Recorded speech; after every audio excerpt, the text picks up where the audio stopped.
Yeah, I guess one of the first things you sort of want to look at is, does the script have a sort of sense of place and tone and characterization, and, well, is it well written, essentially? I suppose after that, it's, can you do it within the means that you have? The budget, is the budget sensible? Is it doable? What's the sort of team like that you can assemble around that short film? Day one on set. Do you mean day one or just right? Well, in general too, but day one as well. In general, I feel like we would have done most the hard work already, and then it becomes kind of down to the nitty gritty of framing, of the lens, of that little thing in the corner, do we want it there or not type thing.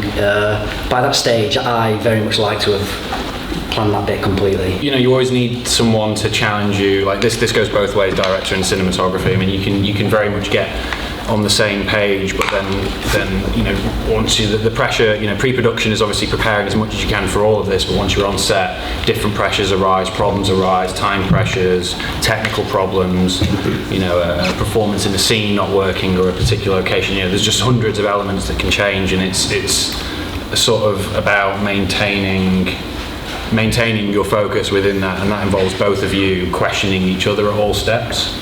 I essentially went from photography when I was younger and just started making things myself with a camera. So I've always sort of been a DOP, as it were, whereas some people go up the traditional route, work as a trainee camera assistant, moving up through the ranks to focus puller to operator, and then after how many years moving to DOP, gathering that information and that knowledge from being on set and being on bigger sets to moving into it. But it's not necessarily the other way. These days with digital technology and indie filmmakers are a lot more accessible. Just getting out and shooting and understanding the role, I think, is the most important thing. Sure. And so, Lewis, you kind of disagree. So, what would you say kind of like is a good way for emerging writers, directors to kind of get themselves seen, or kind of what are some of the key things that they should be doing?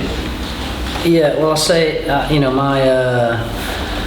am myself just an emerging director. Yeah, so I can only kind of advise to that level, but it's just the same. It's just write stuff and make stuff. That's as simple as it gets, really. You simply want it to meet, the quality needs to meet festival standard, which does have a variety, but just if you give it enough love, then and there's something in the story, then some festivals will take it on, and then eventually you'll get noticed. But you just got to keep going.